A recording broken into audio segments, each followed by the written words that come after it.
السلام علیکم ورحمۃ اللہ وبرکاتہ۔ الحمد للہ وکفا وسلام علی عبادہ الذین اصطفا، اما بعد فقد قال اللہ تبارک وتعالی فی القرآن المجید والفرقان الحمید، فاعوذ باللہ من الشیطان الرجیم، بسم اللہ الرحمن الرحیم، بسم اللہ الرحمن الرحیم۔ یریدون لیطفئوا نور اللہ بافواہہم واللہ متم نورہ ولو کرہ الکافرون، والذی ارسل رسولہ بالہدی ودین الحق لیظہرہ علی الدین کلہ ولو کرہ المشرکون۔ فانوس بن کر جس کی حفاظت ہوا کرے، فانوس بن کر جس کی حفاظت ہوا کرے، وہ شمع کیا بجھے جسے روشن خدا کرے۔ اسلام دشمن اور ان سے افیکٹڈ لوگ یہ سوچ پھیلانے کی کوشش کر رہے ہیں کہ جس طرح لبرلزم اور ایتھیزم کی رواں ہوا میں دیگر مذاہب پسپا یا فیل ثابت ہوئے ہیں اور اس کے سامنے سر تسلیم خم ہوئے، اسی طرح اسلام بھی فیوچر میں فیل ثابت ہوگا۔ کیا یہ سوچ ہے یا حقیقت یا تجزیہ؟ Let's ponder this in light of historical practical evidence. اس کو یوں کہا جا سکتا ہے کہ اپنی ملت بقیاس اقوام مغرب پہ نہ کر، اپنی ملت بقیاس اقوام مغرب پہ نہ کر، خاص ہے ترکیب قوم رسول ہاشمی، خاص ہے ترکیب قوم رسول Hashmi. Let's start this discussion with comparison of Christianity and Islam۔ حضرت عیسیٰ علیہ السلام یہودیوں کی اصلاح کے لیے بھیجے گئے تھے، اور آپ علیہ السلام کے ماننے والوں کو نصارہ کہا جاتا ہے۔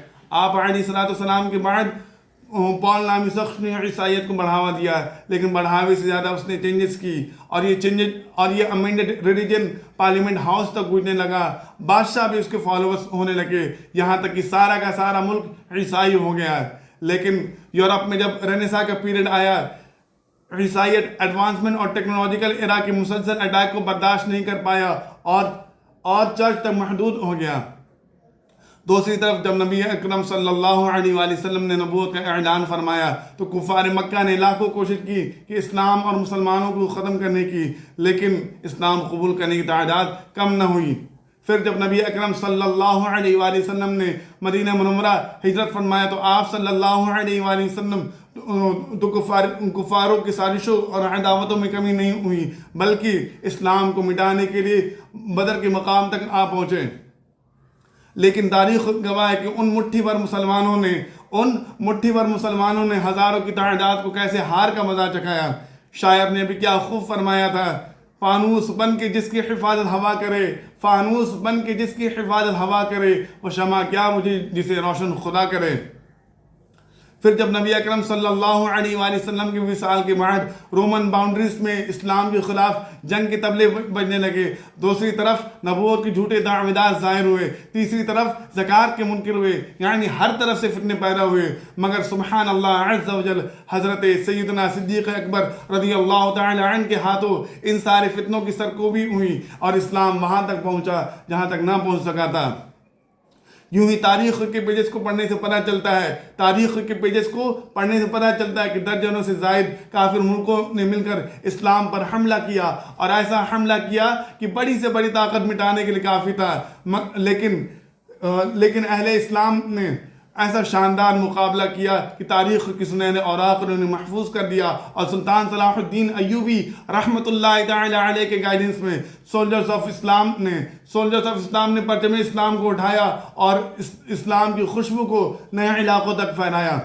پھر ایک زمانہ آیا چنگیز اور ہلاکو خان کا، اس نے مسلمانوں کے سروں کا تاپ بنایا اور دریائے دجلہ کو مسلمانوں کے خون سے بھر دیا۔ اب ایسا لگتا تھا کہ اسلام واپس نہیں آئے گا، لیکن خدا کی شان دیکھیے کہ ہلاکو خان کے بیٹے نے اسلام قبول کر لیا۔ تاریخ کے اس مختصر سے مطالعے سے پتہ چلتا ہے کہ اسلام مٹنے کے لیے نہیں آیا۔ کرسچینٹی جہاں 3-4 سینچریز پہلے لبرلزم کے چند حملے کو برداشت نہیں کر پایا، اور کرسچن کہلانے والے اکثر ملکوں میں ایتھیزم اور لبرلزم کا بول بالا ہے، لیکن دین اسلام کا عروج، دین اسلام کی تعلیمات پر عمل، اسلام ایکسپٹ کرنے والوں کی تعداد آپ کے سامنے ہے۔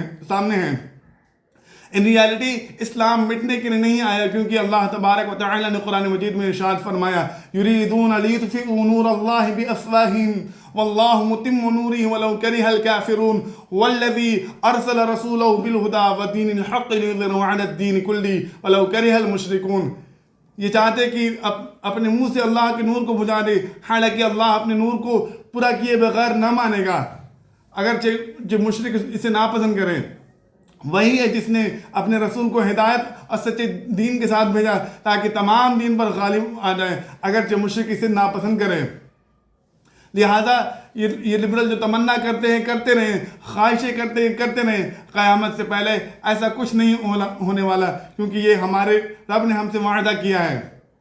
اللہ تبارک و تعالی دین اسلام کو عروج اور ہمیں اس سے وابستہ رہنے کی توفیق عطا فرمائے۔ وما علینا الا البلاغ، والسلام علیکم ورحمۃ اللہ وبرکاتہ۔